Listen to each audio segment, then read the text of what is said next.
매일 성경 묵상을 돕는 해설 가이드입니다. 안녕하세요. 묵상 코치입니다. 함께 읽고 나눌 말씀은 예레미야 44장 1절에서 14절까지 말씀입니다. 애굽 땅에 사는 모든 유다 사람이 여호와의 심판에 떨어집니다. 우상 숭배와 불순종으로 유다와 예루살렘이 여호와의 심판에 넘겨져 폐허가 된 것을 보고도 달라진 것이 없습니다. 멸망을 초래한 조상들의 악행을 잊어버리고 같은 길을 가는 것입니다. 지나온 역사를 타산지석이나 반면교사로 삼아야 한다는 가르침은 무시되고 잊혀집니다. 같은 종교적, 정치적 뿌리에서 나온 북왕국 이스라엘이 732년과 722년에 아수르의 침략을 받고 멸망했지만 유다에게는 남의 일이었습니다. 유다는 이스라엘의 멸망에서 자신들의 생존을 위한 신학적 가르침을 끌어내지 못했습니다. 유다도 거의 유사한 길을 갔습니다. 597년과 587년에 바벨론의 침략으로 결국 예루살렘이 함락되고 많은 사람이 유배를 떠났습니다. 출애굽에서 시작하는 하나님 백성의 역사가 출애굽 이전으로 되돌아갔습니다.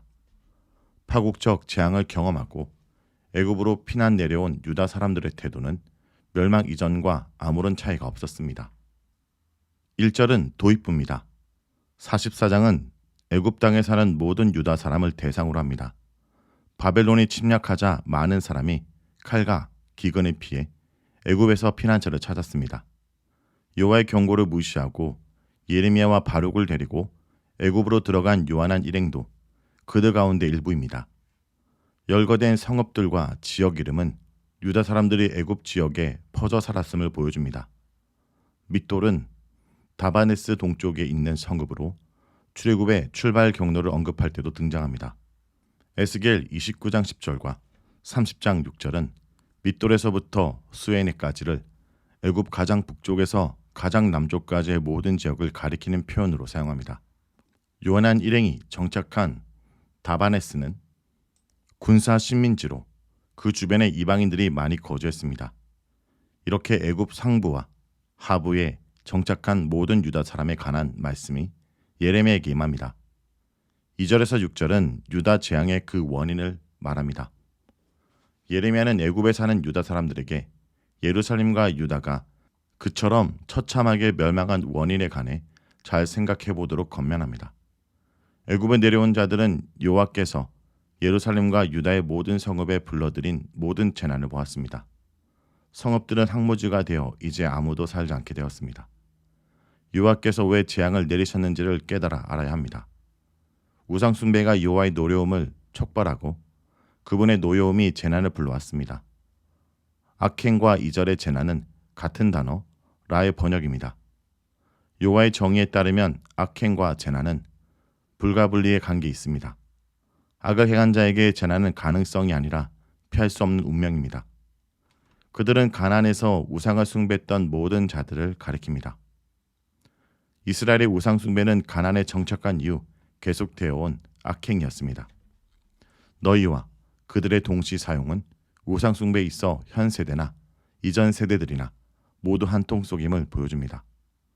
이스라엘은 광야에서 여호와만을 알았다가 가나안에 정착한 이후에 우상들을 알게 되었습니다. 4절에서 5절은 여호와의 애쓰심에 대비하여 유다의 완악함을 고발합니다.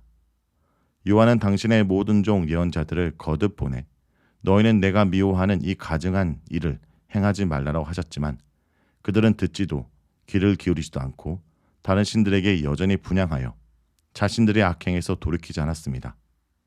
여호와와 유다는 마지막까지 평행성을 달렸습니다. 유다의 맹목적 질주를 돌이키려는 여호와의 모든 노력이 어떤 결실도 얻지 못하고 헛된 수고로 끝났습니다. 6절은 내용상 2절의 반복입니다. 여호와께서는 분과 노염을 쏟아붓는 것 외엔 다른 선택이 없어졌습니다. 여호와의 분노의 불길이 우상 숭배들로 가득 찬 유다 성읍들과 예루살렘 거리에서 타올라 모든 것이 폐허와 황무지가 되어버렸습니다. 애굽의 유다 사람들은 불순종과 우상 숭배가 유다와 예루살렘을 지금처럼 폐허로 만들었음을 알아야 했습니다. 7절에서 10절은 뉘우침이 없는 자들입니다. 유다 성읍들과 예루살렘이 폐허가 되었지만 애굽에 사는 유다 사람들은 조금도 바뀌지 않았습니다. 예루살렘의 멸망에서 어떤 교훈도 끌어내지 않았습니다. 이들은 악을 행하여 심판을 당한 자들보다 더 큰 악을 행하며 자신에게 해를 끼칩니다. 이들은 마치 유다 백성 가운데 한 사람도 살아남은 자가 없게 하려고 애쓰는 것 같습니다. 어찌하여 라는 것은 여호와의 안타까움과 당혹감을 보여줍니다.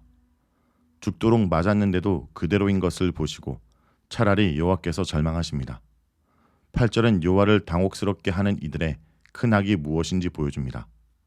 8절은 내용상 3절의 반복입니다. 예루살렘의 멸망을 초래했던 우상숭배가 애굽 땅에서도 그대로 저질러집니다. 가나안에서 다른 신들에게 가서 향을 피우고 섬기며 여호와를 노하게 했던 자들이 애굽에서도 여전히 다른 신들에게 향을 피우고 자기 손으로 만든 것으로 그분을 노하게 합니다. 너희 손이 만든 것은 우상의 실체를 조롱하는 표현입니다. 어리석게도 자기 손으로 만든 것을 신으로 숭배합니다. 결국 이들의 우상 숭배가 이들을 멸망시켜 세계 여러 나라 가운데서 저주와 수치거리로 만듭니다.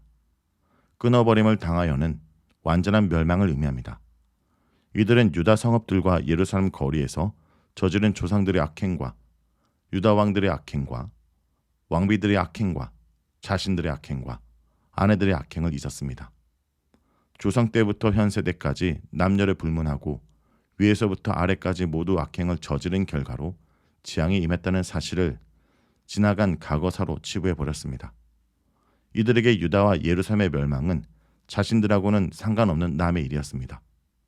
파국적 재난을 반면교사로 삼지 않고 깨끗하게 잊었기에 악행을 뉘우치거나 두려워해야 할 이유도 여호와의 율법과 법규를 지켜 행해야 될 이유도 다 사라집니다. 애굽으로 들어가 과거를 망각하고 전과 같은 악행을 저지르며 사는 자들에게 심판은 반복될 수밖에 없습니다. 11절에서 14절은 징계의 선언입니다. 고발의 말씀 다음에 그러므로 시작하는 심판의 말씀이 나옵니다. 만군의 여호와 이스라엘 하나님께서 아무 뉘우침이나 두려움함 없이 애굽에 들어와 살면서 여전히 우상을 숭배하는 자들에게 환난을 내려 멸하시기로 작정하십니다.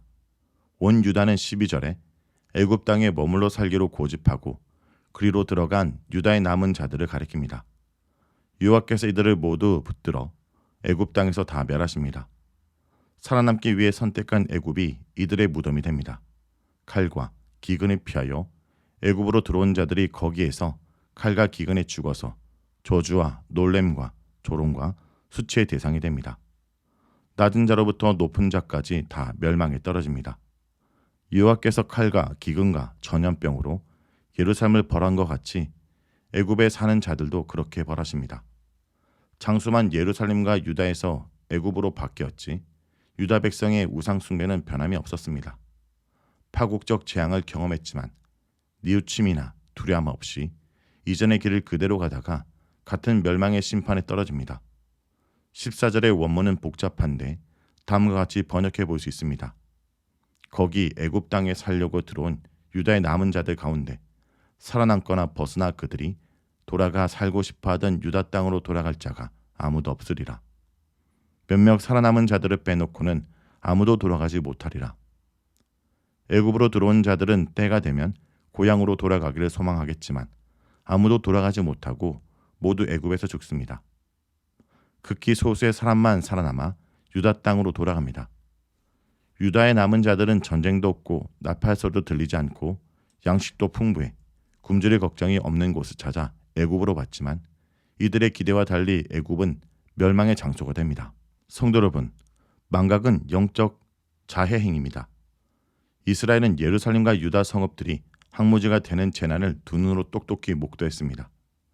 왜 영광의 도시가 수치와 조롱의 도시로 전락했는지 모르는 이가 없었습니다. 왕과 왕비에서부터 백성까지 조상들로부터 이제까지 한순간도 그친 적이 없는 불순종과 악행이 가져온 유례 없는 참극을 모를 리 없고 잊을 리 없었습니다. 그런데 애굽에 내려온 유다인들은 까맣게 잊어버렸습니다. 알면서 모른 채 했습니다. 마치 하나님이 애굽에는 안 계신 것처럼 여호와의 율법과 법규를 무시하고 애굽의 신들을 부지런히 섬김으로 저주와 수치를 자초했습니다. 신앙은 기억하는 행위입니다. 성경 속에서, 역사 속에서, 내 삶에서 하나님께서 하신 일과 말씀을 기억하는 일입니다. 성경의 역사는 단순히 과거의 일로 치부할 것이 아니라 오늘을 살아갈 답을 찾는 백성의 살 길인 것을 잊어서는 안 될 것입니다. 말씀을 놓고 기도하겠습니다. 주님, 우리 삶 가운데 주님이 행하신 일을 잊어버린 자들이 되지 않게 하여 주시옵소서. 특별히 나의 잘못으로 인해 반복된 고난을 스스로 자초한 자가 되지 않게 하여 주시옵소서. 예수님의 이름으로 기도합니다. 아멘.